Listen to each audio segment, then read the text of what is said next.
Hello friends, आप लोगों का हमारे इस यूट्यूब चैनल अड्डा 234 में स्वागत है, जिसमें आज हम लोग देखेंगे थर्मल इंजीनियरिंग सब्जेक्ट है। थर्मल इंजीनियरिंग में हम लोग आज टीएच डायग्राम देखेंगे, तापमान एंथैल्पी आरेख। तापमान एंथैल्पी आरेख क्या होता है? इसमें कांस्टेंट प्रेशर पर पी बराबर कांस्टेंट प्रेशर पर बर्फ से कैसे हम भाप बनाते हैं, इसको हम देखेंगे। कांस्टेंट प्रेशर पर, वायुमंडलीय दाब पर या कांस्टेंट प्रेशर पर, कोई भी प्रेशर हम ले सकते हैं कांस्टेंट प्रेशर पर। इसमें हम वायुमंडलीय दाब पर आप लोगों को बताएंगे। कांस्टेंट प्रेशर पर इसमें क्या होता है, कोई बर्फ हमारी होती है, आइस होती है, जो कि -10 डिग्री सेल्सियस पे हुए -10 डिग्री सेल्सियस पे होती है। अब हम इसका टेम्परेचर बढ़ाते हैं। ये हमारी एंथैल्पी होती है, ये हमारा टेम्परेचर होता है किलो जूल पर केजी में। ये हमारी एंथैल्पी होती है। टेम्परेचर होता है डिग्री सेल्सियस में। अब जब हम इसका टेम्परेचर बढ़ाते हैं, क्या बढ़ाते हैं? टेम्परेचर बढ़ाते हैं, इसको 0 डिग्री पे लाते हैं। मान लीजिए यहाँ लाइक 0 डिग्री सेल्सियस है।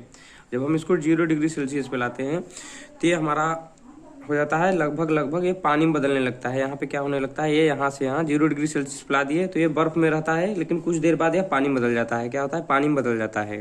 जब पानी में बदल जाता है, इसको थोड़ी सी और हीट दी जाती है, इसका टेम्परेचर थोड़ा और इंक्रीज किया जाता है, 100 डिग्री सेल्सियस कर दिया जाता है। कितना? 100 डिग्री सेल्सियस। जब 100 डिग्री सेल्सियस कर दिया जाता है तो यह उबलने लगता है और कुछ देर बाद यह क्या हो जाता है, भाप में बदल जाता है। यहाँ पे भाप में बदल गया। अब जब इसका टेम्परेचर और इंक्रीज किया जाता है, जब इसका टेम्परेचर और मान लीजिए 300 लगभग 300 डिग्री सेल्सियस कर दिया गया, तो यह बिल्कुल सुपर हीटेड स्टीम में बदल जाता है। क्या हो जाता है? यह बिल्कुल भाप में, सुपर हीटेड भाप में, आदर्श गैस की तरफ व्यवहार करने वाली भाप में बदल जाता है। अब यही चीज हम लोग देखने वाले हैं तापमान और एंथैल्पी डायग्राम में। क्या होता है यहाँ पे, ये 0 डिग्री सेल्सियस की कोई बर्फ होती है। अब इसका टेम्परेचर इंक्रीज किया गया है। यहाँ पे जब टेम्परेचर इंक्रीज किया जाता है तो यह यहाँ पे आकर के क्या हो जाता है, पानी में बर्फ ही रहता है, लेकिन कुछ देर बाद यह बर्फ जो होता है पानी में बदल जाता है। अब जब यह बदलता है तो यह कुछ हीट लेता है, उष्मा लेता है। तो इस उष्मा को हम क्या कहते हैं? बर्फ की गुप्त उष्मा कहते हैं। ए से बी पर जो होता है, बर्फ से पानी में बदलने पर जो उष्मा लेता है 0 डिग्री सेल्सियस पर, यह क्या होता है? बर्फ की गुप्त उष्मा होती है। और जब इसका टेम्परेचर और इंक्रीज किया जाता है 100 डिग्री सेल्सियस पर, जब इसका टेम्परेचर पहुंचाया जाता है कांस्टेंट प्रेशर पर, यह भी ध्यान रखिएगा कि कांस्टेंट प्रेशर, P बराबर इसमें कांस्टेंट है। जब कांस्टेंट प्रेशर पे इसको बढ़ाया जाता है तब यह यहाँ पे आकर के उबलने लगता है। तो इसमें जो उष्मा प्रदान की जाती है, इसको गेय उष्मा बोलते हैं। अब यहाँ पे उबलता है और कुछ देर बाद इसमें इसको जो उष्मा दी जाती है, जिससे यह वाष्प में परिवर्तित होने लगता है। कुछ देर बाद ये वाष्प में परिवर्तित होने लगता है 100 डिग्री सेल्सियस पे ही, तो इसको वाष्पन की गुप्त उष्मा बोलते हैं।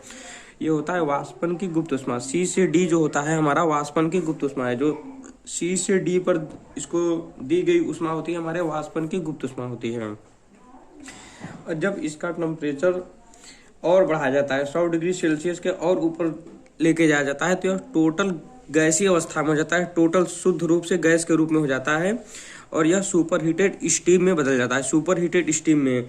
अब हम इसमें कांस्टेंट प्रेशर का नाम क्यों ले रहे हैं जी? ये अगर हम इसका प्रेशर बढ़ा दें तो ये जो हमारा, जब जैसे जैसे हमारा प्रेशर बढ़ेगा वैसे वैसे हमारा इसका जो टेम्परेचर, आप लोग देखे होंगे कि पहाड़ों पे जो होता है हमारा दाल जल्दी नहीं बनता है, क्योंकि वहाँ प्रेशर बढ़ जाता है और वहाँ पे जल्दी, जैसे ही प्रेशर बढ़ जाएगा वैसे ही हमारा टेम्परेचर जो है 120 डिग्री सेल्सियस और ज़्यादा टेम्परेचर हमें देना पड़ेगा। जैसे जैसे प्रेशर कांस्टेंट 100 डिग्री से, वायुमंडलीय दाब पे हमारा 100 डिग्री सेल्सियस पे पानी उबलने लगता है। इसलिए हम कांस्टेंट प्रेशर लेते हैं, क्योंकि अगर किसी भी चीज़ में हम स्टीम बनाते हैं तो उसको कांस्टेंट प्रेशर पे ही बनाया जाता है, मैक्सिमम कांस्टेंट प्रेशर पे, क्योंकि उसका प्रेशर बढ़ाया नहीं जाता है। कांस्टेंट प्रेशर पे ही जब हम लोग बनाते हैं, प्रेशर उसका बिल्कुल कांस्टेंट रखा जाता है, तो मतलब कितना डिग्री सेल्सियस पे यह कैसा होगा, इस चीज़ को हम लोग यहाँ पे देखते हैं।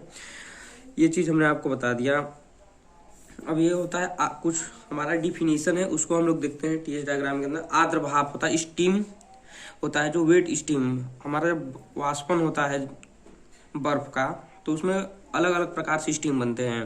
एक होता है वेट स्टीम, यह ऐसा भाप होता है जो वेट स्टीम होता है। वेट इसके नाम से ही समझ में आ रहा है, वेट स्टीम। वेट मतलब वजन, मतलब इसमें पानी की कुछ मात्रा होगी। देखिए यह वह भाप है जिसमें जल के कण पाए जाते हैं। यह भाप यह वाष्पन पे पाया जाता है। 100 डिग्री सेल्सियस पे ऐसा भाप पाया जाता है। शुष्क संतृप्त भाप, ड्राई एंड सैचुरेटेड स्टीम, इसमें पानी तो नहीं होता है। यह भाप के वे कण होते हैं जिसमें पानी विद्यमान नहीं होते हैं। लगभग यहाँ पे समझ लीजिए, जब यहाँ से इधर आता है 200 डिग्री सेल्सियस पे या 150 पे, तो इसमें पानी तो विद्यमान नहीं रहता है, लेकिन यह शुद्ध रूप से स्टीम नहीं रहता है।